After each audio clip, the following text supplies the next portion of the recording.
Oi pessoal, começa agora o Slow Talk, para quem tem prazer em conhecer, que é o Quem Somos Nós. A gente tem 5 anos e mais um tanto, e se você quiser conhecer todas as conversas que nós já fizemos e também as mais recentes, acesse quemsomosnós.com.br e encontre tudo em todos os formatos e plataformas que você pode imaginar. Hoje a gente fecha a série que discute o papel das narrativas na nossa vida. O quanto nós vivemos um roteiro que nós escrevemos para nós mesmos junto com o acaso. Por que é que nós nos emocionamos com histórias que nós sabemos ser pura ficção? Para ajudar a gente a entender se a vida é fato ou algo que a gente imagina, aqui com a gente a premiada dramaturga e jornalista Silvia Gomes.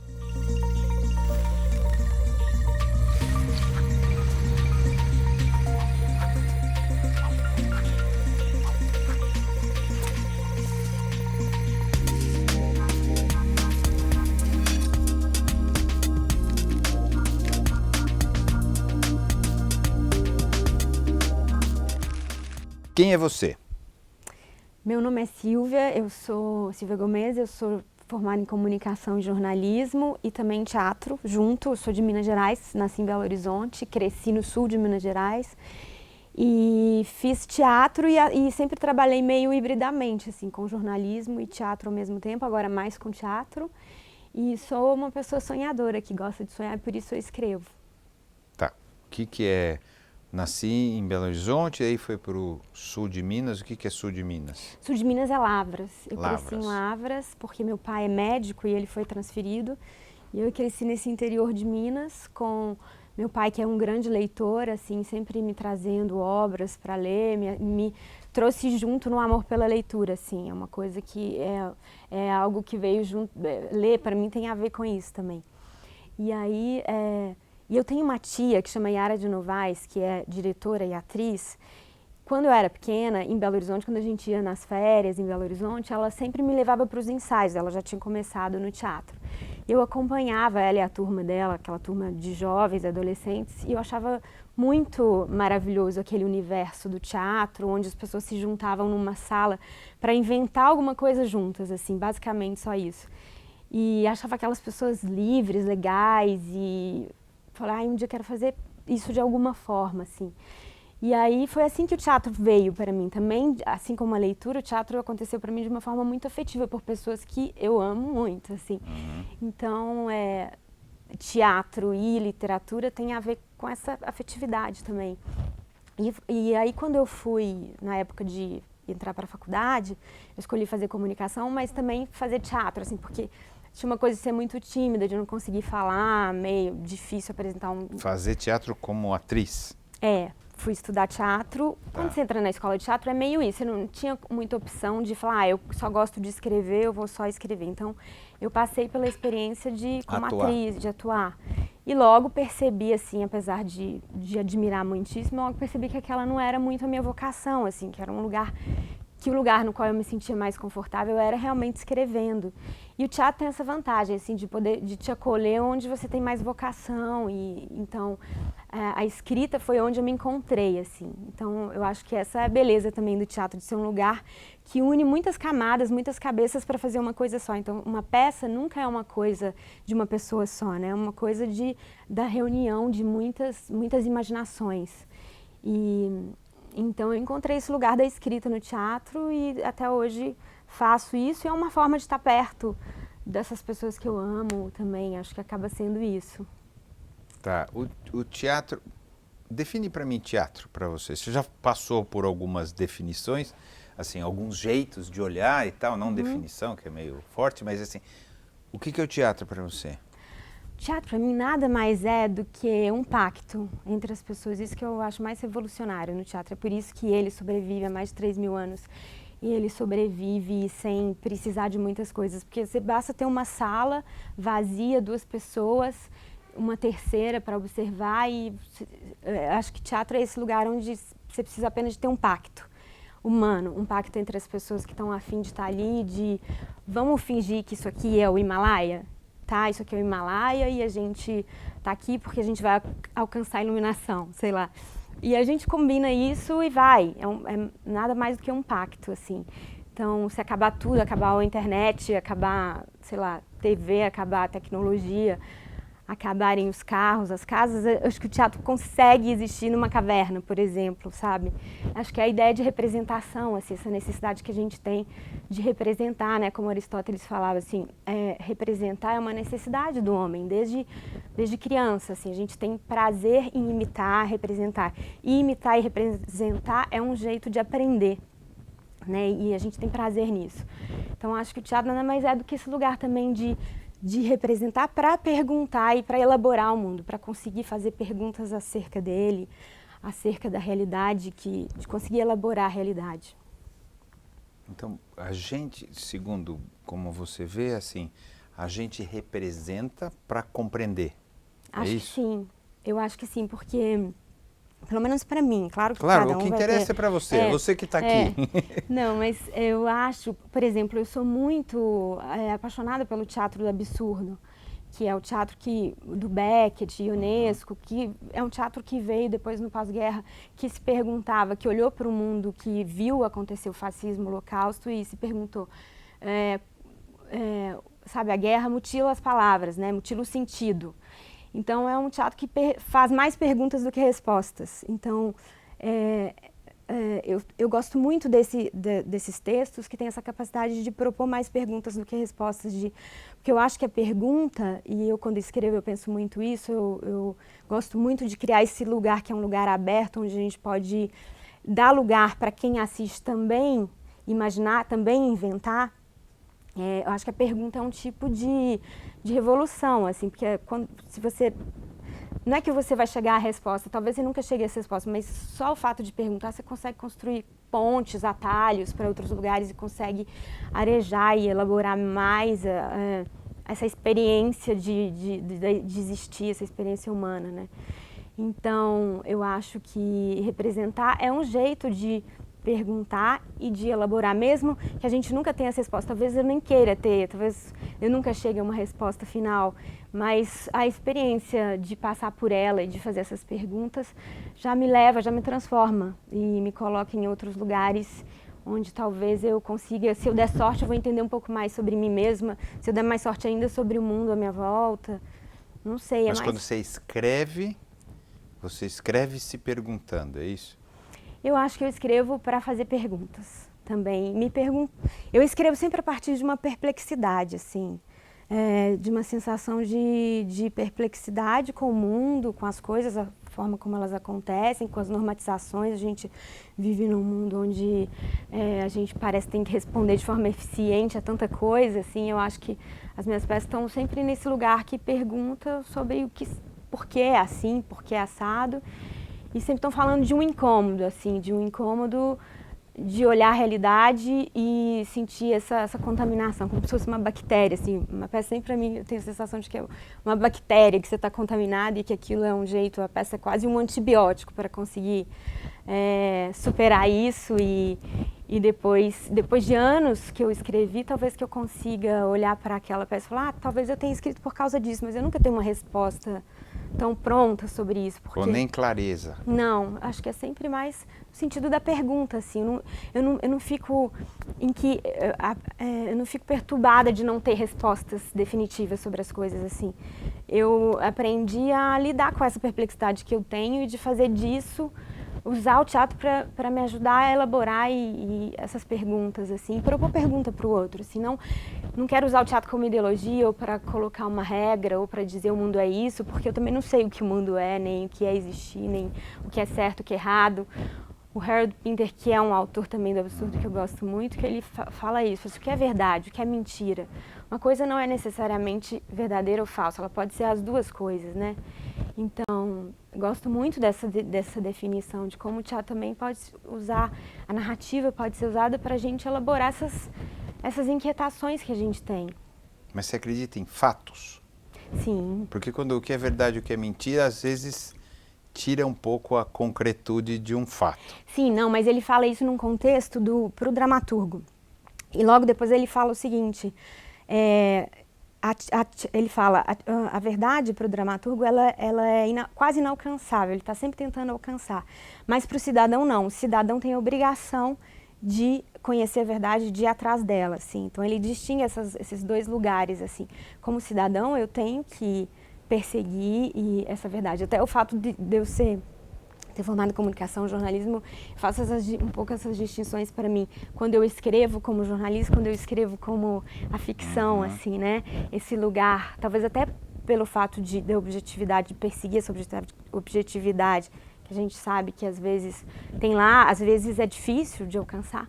E no teatro eu ter essa liberdade de me colocar numa outra camada, que é uma camada um pouco absurda de delírio, para compreender, meio que construir um avarandado para olhar para essa realidade, uma camada acima dessa realidade, para conseguir, através da não realidade, conseguir compreender melhor a realidade. Mas sim, os fatos se dão e é mais no sentido de, na hora de elaborar a ficção mesmo. Tem gente que começa a escrever ou começa a imaginar como uma fuga, né? Se sente deslocado, você olha para o mundo e fala, que lugar que é esse, né? Caí errado aqui, não devia ter vindo, então passa a usar ou a literatura, lendo, né? Ou escrevendo, Sim. ou lendo ou escrevendo, seja qual for, um refúgio, ou seja, que a ficção, seja você como autor, ou como leitor, ou seja lá, telespectador, pode ser qualquer coisa, seja a vontade de sair da realidade, sair dos fatos, que talvez te oprimam, ou talvez só sejam estranhos a você. Como é que você vê isso para você? Eu acho que tem as duas coisas ao mesmo tempo. Sim, eu sinto uma certa, acho que ler para mim é um jeito de acomodar essa certa inadequação, assim, e acomodar essas inquietações que a gente tem. Ao mesmo tempo, às vezes, uma obra de arte é algo que te faz enfrentar de forma muito vertical justamente esse desconforto de estar, essa precariedade humana, né? Então, é contraditório, mas é como se a arte pudesse acolher essa precariedade da gente, assim. Outro dia eu estava vendo um filme, esse momento tão louco que a gente está vivendo, né, no Brasil, assim, eu vi um filme, não sei se você já viu Lucky. Qual é? Chama Lucky, é com aquele ator que fez o Paris, Texas. É o último filme dele. É um filme de 2017, eu acho. E é sobre um cara que já está velho, solitário, e ele elabora, assim, fala de medo de viver, medo de morrer, assim. E aquela obra foi tão acolhedora no sentido da minha humanidade, assim, porque é um mergulho humano tão simples e tão vertical, tão profundo, assim, que eu falei, nossa, que bom, que alento assistir esse filme nesse momento, assim, acolheu essa humanidade, essa coisa frágil, pequena, né, e aí eu pensei isso, assim, como a arte ajuda a gente também a acolher e... Suportar. O acolher tem a ver com suportar? Tem a ver com suportar, tem a ver com elaborar e cuidar, né, cuidar também dessa humanidade, assim. Não sei se muda o mundo, acho que não tenho a pretensão de achar que muda nada. Parece que não é? Não muda nada. Mas acolhe por um momento, por um instante, faz a gente pensar sobre outras coisas. Não sei se é fugir, talvez às vezes não é nem fugir, é enfrentar de forma mais vertical mesmo, assim. Enfrentar em outra camada, que não a da realidade concreta. Dada. É boa. Eu queria... O teatro, ele, como você citou lá atrás, por exemplo, ele teve uma importância absurda na Grécia e tarará, e depois também teve muita importância, e hoje ele vem perdendo uma importância do ponto de vista de massa, né? Assim, de atingimento, não a importância em si do fazer. Ou seja, ele vem perdendo a amplitude da voz, né? Como é que você vê e por que você acha que está acontecendo esse processo? Porque você falou, se acabar tudo ainda vai ter teatro, né? Mais ou menos assim. Mas o teatro vem perdendo essa capacidade de dialogar com muita gente. Como que você vê isso? Então, eu não sei, assim, é difícil para mim essa pergunta, porque eu não sei se ele... O Antunes fala uma coisa, eu passei muito tempo no CPT, no Centro de Pesquisas Teatrais, do Antúnios Filho, participei do Círculo de Dramaturgia lá dentro. E ele fala uma coisa que o teatro sempre foi essa arte também, meio dos renegados, assim. Foi sempre essa arte que a gente acha que está em crise. E, na verdade, vem sobrevivendo. Assim, acho que ele vai encontrando jeitos de estar na realidade. O que a gente vê hoje é sei lá, uma multiplicidade de narrativas imensa. E a gente vê um lugar onde as pessoas trocam essas narrativas sem ser pessoalmente, né? As narrativas ficam num lugar onde não tem esse encontro, é quase um encontro, existe um encontro virtual e tal. E para mim o teatro é esse lugar que convida a esse encontro pessoal, assim, ó, agora desliga uma hora, desligou tudo, a gente está junto aqui, vamos fazer esse pacto.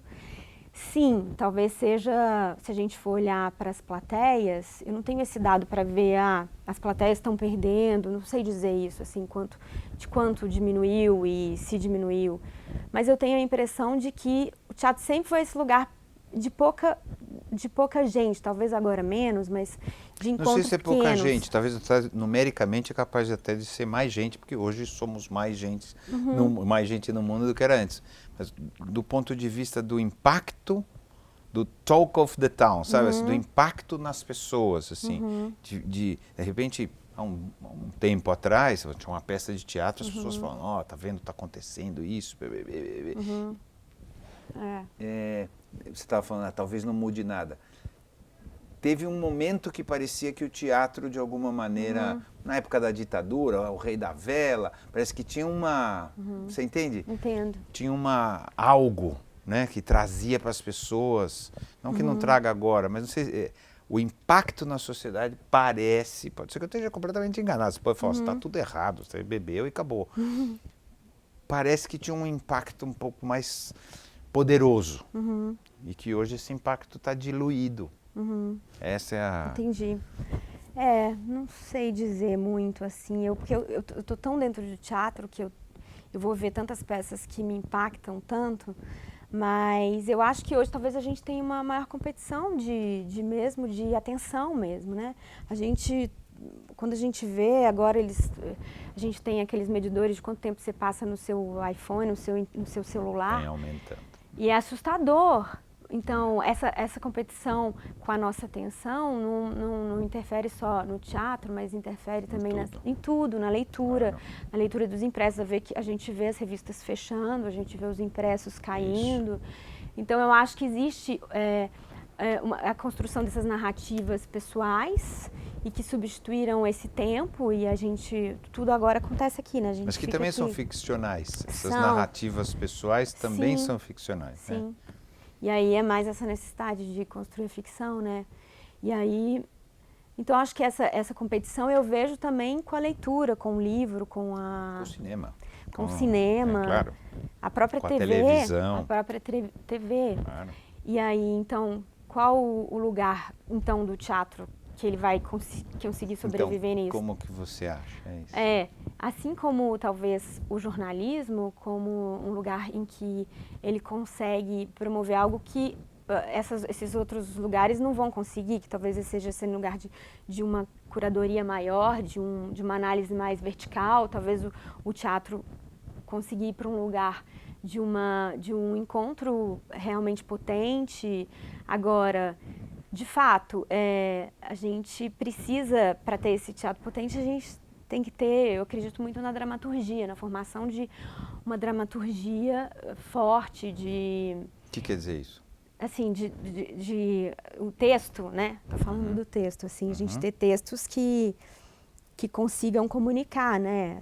O teatro começa no texto e vai dando a mão para o diretor, para o cenário, para o ator. Então, eu acho que o que faz o teatro ser relevante para o seu tempo é ele conseguir olhar para o seu tempo e realmente fazer um retrato dele, mas de forma também simbólica, não literal, né? Então, eu tenho visto muitos, assim, eu tenho muitos amigos dramaturgos e vejo muitas peças incríveis, assim, e não consigo... Eu me alimento muito deles, assim, então, talvez pelo fato de eu estar tão dentro desse lugar, eu não consiga dizer que eu não acho que está relevante. Acho que está muito relevante, tenho visto a dramaturgia brasileira se multiplicar muitos grupos de estudos e de escolas, SESI, CPT, Galpão em Belo Horizonte, muitos novos dramaturgos surgindo e falando do seu tempo.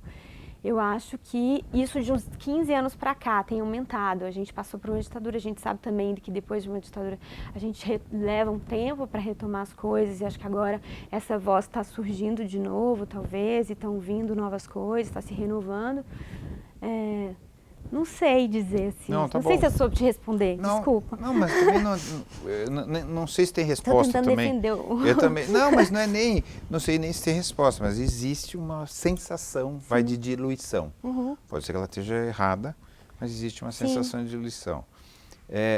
Você estava falando agora assim, não, o teatro, ele tem que refletir o seu tempo, né? Alguns duram no tempo, né? Tá certo? Mas assim, qual é o nosso tempo, segundo você, segundo o teu olhar?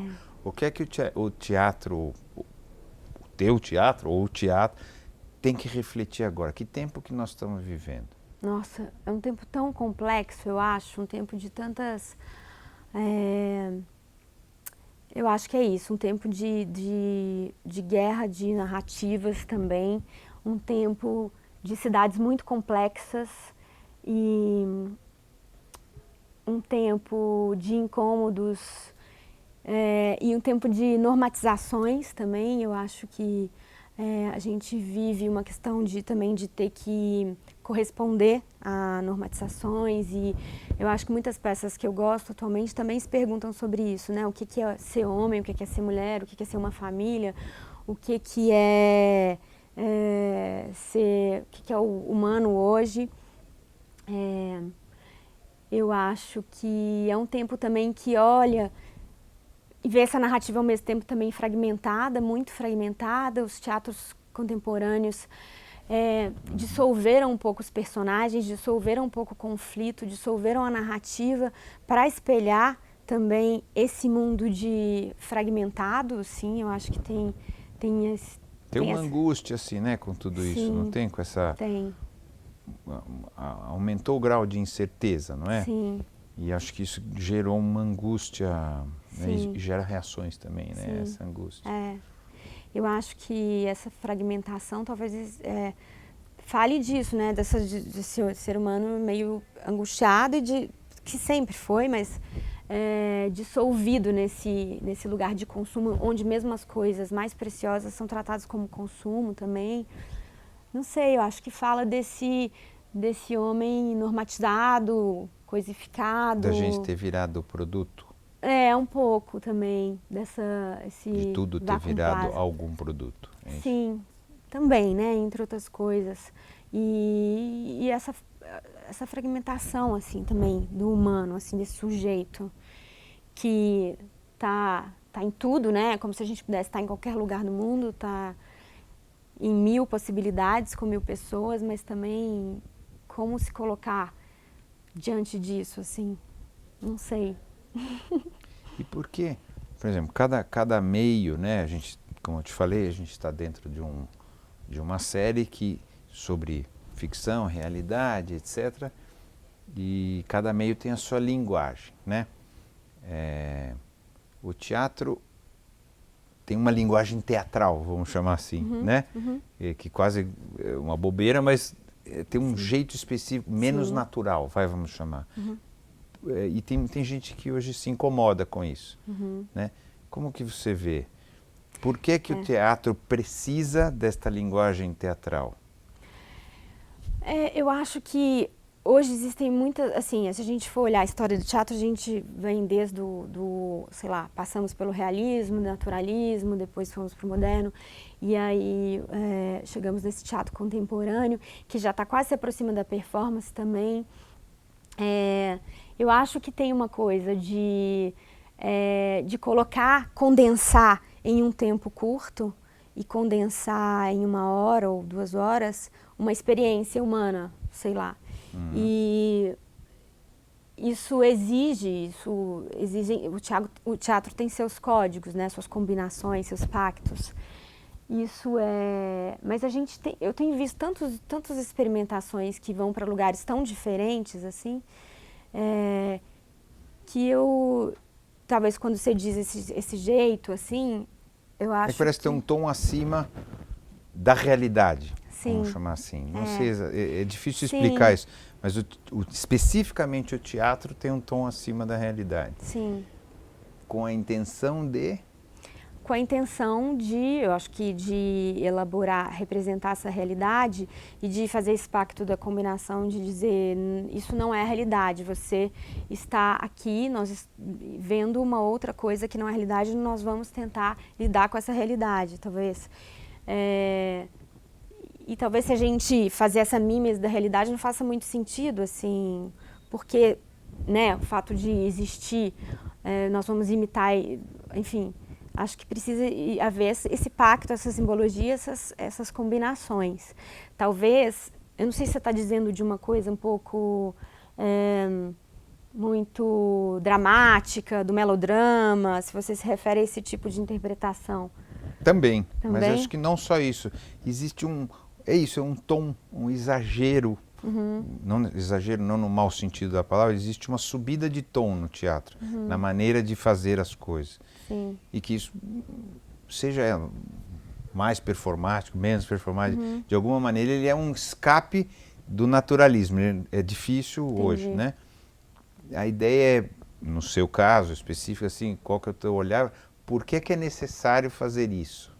É para nos deslocar do momento, do natural mesmo, para poder olhar essa... Eu acho que é, sim, provocar um deslocamento da realidade, fazer um convite à imaginação, à ficção também, e a conseguir fazer um convite crítico também a essa realidade. Então, nós vamos representar isso aqui juntos estamos aqui para falar disso de outra forma que não a realidade, porque a realidade aí está, então como vamos falar dela de outro modo? Todo personagem é um desvio, assim, né? Não haveria motivo de haver uma peça se esse personagem não tivesse algum conflito ou algum desvio que fizesse merecer fazer as pessoas sentar numa cadeira e estarem ali e vamos acompanhar essa história, né? Então eu acho que é representar esse desvio de forma a promover esse momento talvez de catártico, assim, para a gente conseguir... O Nelson Rodrigues que fala, né? O personagem vive a vida que a gente recusa. É como se o próprio Aristóteles fala isso, o teatro, a representação, ajuda a gente a olhar para as coisas que talvez na vida sejam insuportáveis. Um cadáver. Eu represento um cadáver e consigo olhar para a morte. Então, é nesse sentido, assim, de conseguir olhar para as coisas que nos perturbam. Então eu preciso dar uma forma diferente para marcar que aquilo ali não é. Sim, aquilo não é, mas estou falando disso. Estou falando disso, é isso. A ideia de a gente poder olhar o mundo de outro jeito. Então, primeiro você tem que me dar um outro tom. Mas o cinema, por exemplo, não, né? Ou as séries hoje, né, que são... super cultuadas, são cada vez mais naturalistas, independente das pessoas, dos personagens, obviamente, né? Mas no teatro manteve, ou sei lá, cultua, não sei qual é a palavra, de criar esse deslocamento, é isso? Sim, eu acho que sim, cria um deslocamento. Acho que existem, assim como as séries, existem vários Eu sei, sempre é difícil quando a gente fala o teatro, não existe isso, né? Eu acho que procura levar para esse lugar de representar aquilo que a gente recusa, que a gente não consegue ver. As séries, enfim, são construções muito diferentes. Eu sinto que, pelo menos no Brasil, assim, a gente ainda está muito colado na coisa da narrativa realista, naturalista, que a gente quer acompanhar causa e efeito, isso. O teatro já passou um monte de bonde do absurdo, do contemporâneo, a gente já está quase radicalizando na performance, na fragmentação de tudo. Então, é como se a gente estivesse absorvendo na linguagem, atualmente, se a gente for olhar as peças mais contemporâneas, a gente estivesse absorvendo na linguagem essa fragmentação também, assim. Agora, existe sim ainda o teatro realista, naturalista, e que faz, e que é muito bom, assim como o cinema, Claro. Enfim. Não é de bom e ruim, né, que a gente Não, tá não, falando. não é, não é. O assunto não é esse, o que é bom e o que é ruim. Eu tô tentando chegar nesse lugar da linguagem que você está falando, de entender. É porque eu tenho a impressão de que parece que é um lugar ruim, assim, é um lugar que... Não, acho que não. Não é afetado, que fala-se... Não, existem vários jeitos. Vários, mas de qualquer maneira é um ofício diferente do cinema, é um ofício diferente, a carpintaria é diferente, não é isso? Você faz jornalismo, então que é muito mais diferente, que é outro assunto, não é ficção, mas de qualquer maneira tem umas especificidades, não é? Sim. Como é que você pensa esse teatro? Estou escrevendo para teatro. É. Qual é a posição diferente essa de quem vai escrever um livro, por exemplo, ou de quem vai escrever um filme? O teatro tem uma coisa de você fazer, você escreve com os ouvidos, você escreve para ser dito. Então, você escreve a fala, é sobre a fala humana, né? A gente escreve para um ator falar, para uma pessoa dirigir, para entrar um cenário, para entrar a música. Você escreve pensando numa cena colocada num palco, assim. E eu acho, nesse sentido, ele é mais livre do que o cinema. Por exemplo, o cinema, ele... assim, tô falando bem da prática mesmo, de roteiro, tecnicamente. Agora, o teatro você pode dizer, por exemplo, isso aqui é uma piscina, esse tapete vermelho é uma piscina. Então, eu acho que existe no teatro, quando você escreve para teatro, você está pensando na fala humana, de como aquilo vai ser dito para um corpo, para um ator. Você escreve um pouco com os ouvidos, você escreve para ser dito. Você escreve também qual é a postura do ator, você escreve como ele se movimenta, ou você escreve o texto e deixa isso para o diretor? Então, isso depende... Ou do ator. Isso depende muito do autor. Tem autor que faz rubricas, vira para a direita, olha para cima, isso seria as indicações, as rubricas. Às vezes, quando a gente está escrevendo, a gente tem uma tirania, um desejo de falar isso, de dizer agora faz assim, assim. Às vezes eu até dou indicações, mas eu estou tentando cada vez mais deixar isso livre para o diretor e para o ator, assim. Tem autores que atualmente escrevem sem rubrica alguma, assim, nem nome de personagem, uma frase, parece que está lendo um poema, assim, uma frase depois da outra, e deixando o ator muito livre para fazer sua contribuição, assim como o diretor. Então, o que é o teatro, a especificidade é sobretudo que você vai para uma cena, vai ser dito por um ator, vai ser um coletivo que vai fazer aquilo vai ser a reunião de muitas imaginações, muitas pessoas. Então, aquilo nunca é você sozinho fazendo. Claro que no cinema também não é. Mas o cinema tem uma coisa mais específica e técnica do roteiro, que no teatro eu acho que você consegue ficar mais livre, assim, sabe? É mais aberto. Eu acho que é mais aberto, é mais um oceano, assim, muito amplo, em que tudo pode, assim. E que é até angustiante, às vezes, porque você fala, eu posso tudo, o que é agora, sabe? Assim, acho que... então, acho que o teatro tem essa combinação de, essa mesa aqui é um trenó. Combinado? Combinado. Então, se você ter essa liberdade absoluta, assim... No cinema também tem, assim, mais especificidade mesmo técnica de roteiro, exterior, então, interno. Você tenta, através do texto falado, passar o que você quer passar, seja lá o que for. E aí você tenta não dizer como isso deve ser feito. Eu tento, mas nem sempre consigo, assim, às vezes eu tenho umas ideias e eu indico música, agora toca essa música, agora ela faz essa movimentação X. Eu não sou totalmente desapegada ainda, não consegui ser essa pessoa... Mas você deveria ser? Não, a minha tendência é de querer deixar isso, as imaginações se somarem. Mas não deveria ser, não tem que nada, na verdade. Não, mas isso é uma coisa, isso é uma busca mesmo, você falou que estava indo nesse caminho. Eu tento não ser tirânica, sabe? No sentido assim Ao de mesmo tempo... Você escreveu e você quer passar determinadas coisas, não é isso? Sim, mas o que eu tô querendo dizer assim, é que eu tento não dirigir muito, sabe? É ter essa consciência de que, agora eu tô querendo dirigir a peça também, não, entendeu? Deixa também Mas chega no final, você olha a peça às vezes e fala, puta, não é isso? Já aconteceu de não é isso, mas já aconteceu de eu me surpreender, assim, ficar muito feliz, assim, de ver. É melhor do que o que É você muito achava. melhor, é muito melhor. Eu escrevi uma peça, Mantenha Fora do Alcance do Bebê, que eu tinha uma rubrica que era só, existe um lobo selvagem amarrado num dos cantos da cena. E aí o diretor, que foi o Eric Lenatti, transformou esse lobo num homem, pôs um homem de terno com uma cabeça de lobo, aí ele servia cafezinho, dançava, fazia uma dança final incrível, então aquilo, ele multiplicou o sentido daquilo de tal forma que ficou muito melhor. Então, confiar também nas suas parcerias, né, de acreditar que tentar não ser tirânica nesse sentido, assim, eu sei que eles... Não tratá-los só como executores de uma coisa que você pensou. Eles são também pessoas que estão criando junto. É isso. Sim, é isso. Porque é isso também, às vezes quando a gente vai para a sala de ensaio, a coisa se modifica muito também. Às vezes você escreve uma peça, uma cena e você joga para a sala de ensaio e você fala, gente, não funcionou, achei que ia ser incrível. Absolutamente não funcionou. E outras coisas que você imaginou que não eram nada, chegam e crescem. E isso é um aprendizado também com o tempo, né? Essa é a graça também de, às vezes, estar num processo coletivo e em que você pode colaborar e que você leva o texto, mas pode modificar, pode trazer de volta. Isso nem sempre dá tempo de fazer isso, né?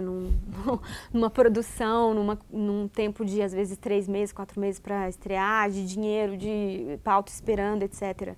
Mas quando isso é possível, é muito bom, assim, você conseguir modificar a coisa e ver, isso não funcionou, isso funcionou. Então, que às vezes a gente escreve muito solitária, eu pelo menos. Tem gente que é de dramaturgo que está dentro do grupo e está escrevendo em coletivo, fulano traz isso, aquilo e eu vou costurando isso. Eu não, eu sou mais uma dramaturga, parece ter de xingamento, meio de gabinete. Eu gosto de ficar sozinha e escrever. Mas isso não quer dizer que eu não troque com as pessoas, com os meus parceiros, que eu não leve para o ensaio e modifique e leve de volta para casa. Não, mas isso é durante? Não, depois só. Isso é depois. Você acaba. Eu preciso ter um momento meu. Você não fica... Não. O que você acha disso? O que você acha daquilo? O que você acha daquilo? Isso, não, eu preciso ter um momento que a peça ficou pronta, Começo, que é meu. Meio e fim. Isso é meu, me dá isso, porque isso me dá muito prazer, ter esse momento sozinha de escrever e estar imersa num universo, inventar um universo e estar ali sozinha. Aí depois a gente começa a ensaiar, não funcionou. Depois você permite que as pessoas participem, hein? Aí sim, aí se dá um processo de modificações, mas uma estrutura e um esqueleto já estão lá, porque é um prazer muito grande que eu tenho de fazer isso sozinha, assim. Tem um lugar da solidão que eu prezo, assim, na hora de escrever. E nos textos clássicos, por exemplo, que estão feitos, né? Shakespeare, seja lá quem for,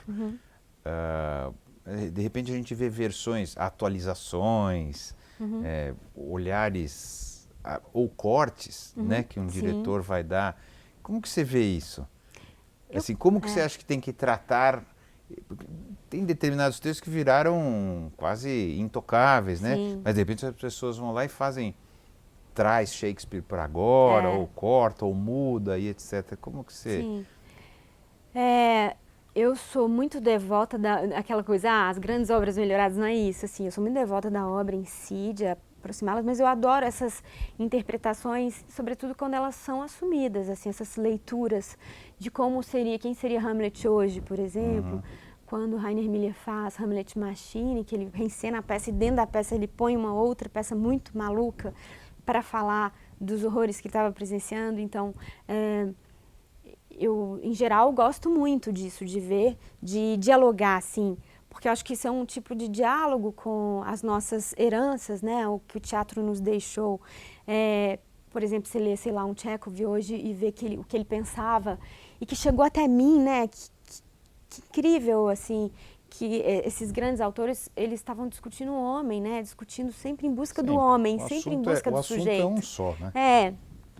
E como eles conseguiram fazer isso de maneira tão profunda que 200 anos, 300 anos depois chegou até mim e eu dou a mão para ele e falo, nossa, te entendo. Mas tem gente que fica louca do fato de se mexer nessa peça que o cara fez, vamos dizer assim, nessa coisa, isso, aquilo ali é dele, essa é a ideia. Você vem e vai, enfia um treco no meio, muda, questiona.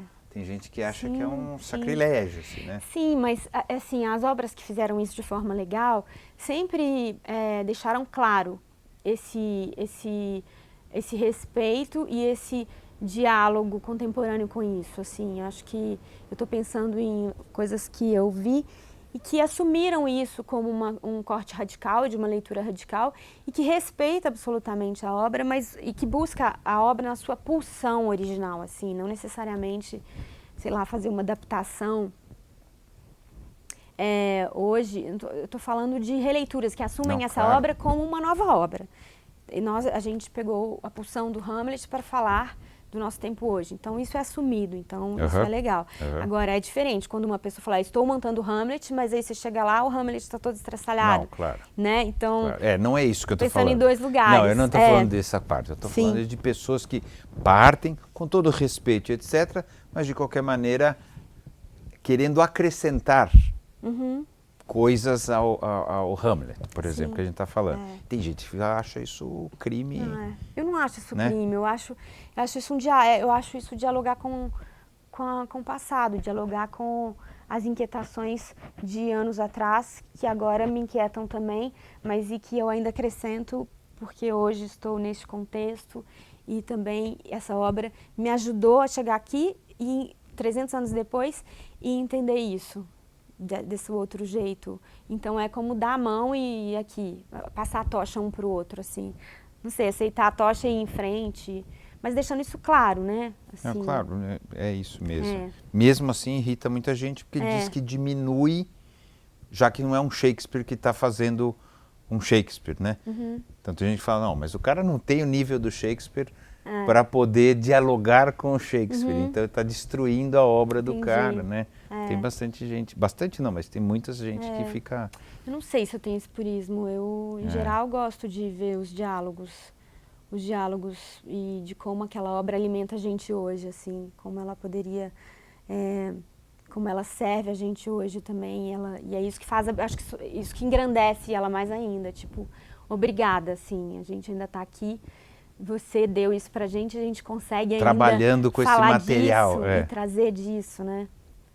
E mesmo o seu original é tão pulsante que essa pulsão está aqui, ela está aqui comigo, é a mesma pulsão de 100 anos atrás, é a pulsão que eu sinto agora, né?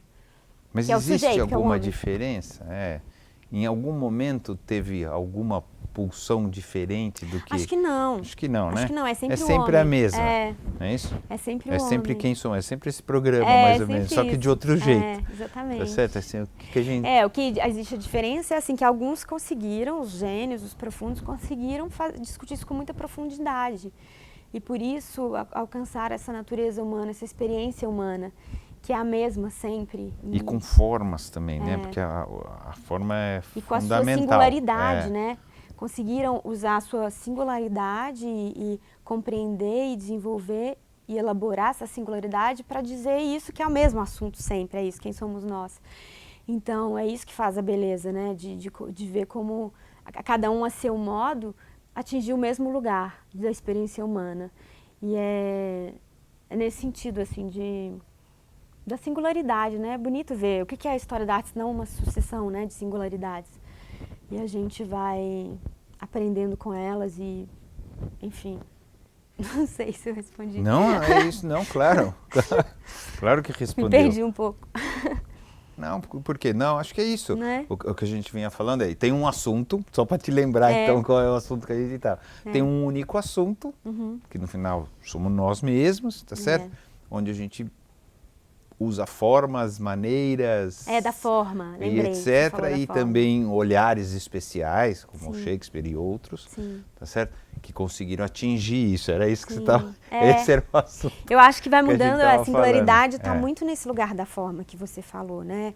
De como cada um encontra a sua própria forma de dizer, assim. E essa forma tem muito a ver com o tema, com o conteúdo, com o que está se tratando, assim. Então, acho que a forma é sempre uma coisa que vem do tema, que é esse cavalo selvagem que fala, vou disparar a colina acima, dar 7 voltas, enfim. Então, ver essas formas singulares, que cada dramaturgo cria sua própria caligrafia, sua própria voz, é muito comovente, assim, ver como cada um, a seu modo, falou dessa inquietação que tá vivo, né? Que a Clarice fala também, ela fala, eu sou mansa mesmo, minha função de existir é feroz, né? A função de viver é feroz. É como cada um, à sua maneira, encontrou o jeito de falar disso que é feroz, que é existir, né? E eu vou voltar um pouco, você já falou um pouco disso, mas eu queria reforçar, porque faz parte da nossa questão principal desse tema, que é, e por que a gente acredita nas histórias que a gente conta? Não é, na sua opinião, né? Porque eu sei que é uma história, tá certo? Eu sei que não aconteceu. Por que eu me emociono? Por que eu vivo isso? Eu acho que porque existe essa necessidade mesmo da gente conseguir... a gente precisa elaborar a realidade. É muito difícil, às vezes, se a gente... essa função feroz de viver sem conseguir elaborar em outras camadas de forma simbólica. É isso que a gente busca na história, que ela faça isso pela gente, né? Que a gente consiga, que ela coloque isso, é quase como uma moldura, é como emoldurar a realidade e falar, ah, tá, então é assim, tá muito mas difícil. Mas aí não é mais realidade, não é isso? Não é mais realidade, é outro lugar. É um deslocamento, então, né? mas no truque você deixa de encarar a realidade, não é isso? Sim, é como se deslocar um pouco dela para entender ela melhor, assim, para conseguir tomar fôlego, talvez. Não é para fugir dela. Eu não acho que é fugir. Não. Eu não acho que é alienação, eu acho que é encarar, enfrentá-la, sabe? Eu acho que a arte é isso que acontece? Para mim é assim, é um jeito de enfrentá-la de forma muito por outro viés. Não é para escapar da dureza? É escapar da dureza, mas não se escapa, né, dessa dureza. Por mais que esse é outro problema. Se a gente consegue ou não é outro problema. Mas assim, eu não sei, eu não estou dizendo que tá? Eu pergunto muito, eu acho que isso, assim, a gente não fala, é para fugir. A arte, eu tô me alienando, fugindo. Não é para suportar? Eu acho não que é um tipo de... Tô enchendo o teu saco com isso, mas assim, não é um tipo de droga, né? Onde eu, no sentido de me tirar um pouco o chão, porque o chão é muito duro. Sim. Ou não. Ou porque você colocou, não, é um jeito de olhar a realidade, eu entendo isso, mas não é um jeito de aliviar a realidade, que é um outro jeito de olhar também isso? É um jeito de aliviar a realidade, assim, de conseguir dialogar com ela, talvez, de conseguir colocá-la num lugar que a gente consegue, ou de realmente de se afastar um pouco e falar, peraí, dá um tempo agora, né? Mas ao mesmo tempo, eu não sei, as obras que eu gosto, elas me colocam muito na inquietação, assim, também. Num lugar que eu preciso olhar, na verdade, até mais profundamente para aquilo. Num lugar que eu consigo falar dela por outro viés, por outro ângulo, por outra camada. E aí, mas eu ainda estou falando dela. Mas não é do modo até então como eu falava. Então... Por isso que eu não consigo dizer que é totalmente escapar, eu entendo. Não é só escapar, como também não é só encarar, eu estou mais enchendo o teu saco, assim, te provocando do que de verdade. Claro que não é para... Fazemos só para isso, né? Sim. Mas acho que tem momentos que é para escapar mesmo, porque a gente não aguenta, a gente fantasia, não é isso? Tem vezes que talvez... Não sei se a gente procura esse incômodo, mas pelo menos nos incomoda e nos ajuda a compreender e tal. Sim.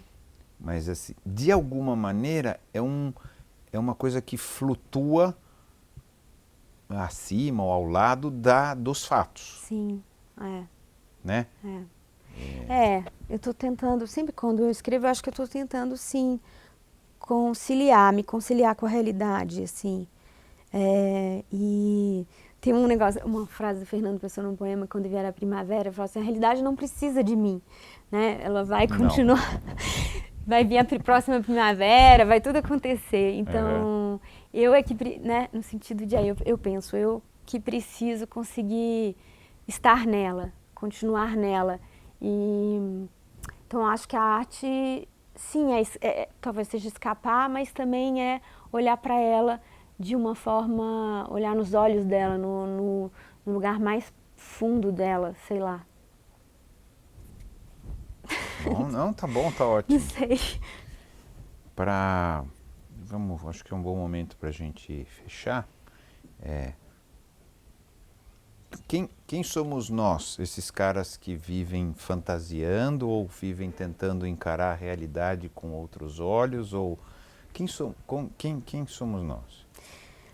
Olha, essa pergunta é tão difícil porque eu que sou uma pessoa que gosta mais de pergunta do que de resposta, eu fiquei pensando numa peça tem uma peça muito linda que eu acho que chama Nossa Cidade, que é de 1938, do Thornton Wilder, que ele retrata a vida numa cidadezinha americana, e aí tem 2 atos. No segundo ato, uma personagem morre, que é a Emily, e ela vai pro cemitério. Lá ela se encontra com a sogra, com outras pessoas da cidade que já morreram, e ela fala, eu posso voltar? Ela vê aquela vida que ela tinha antes e fala assim, será que eu posso voltar um dia?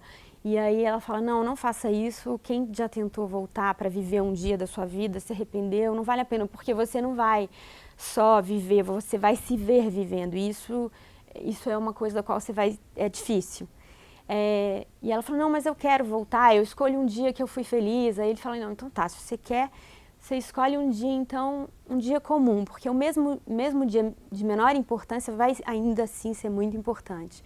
E aí ela escolhe, então tá, posso escolher pelo menos o aniversário. Ela escolhe o aniversário de 12 anos de idade dela.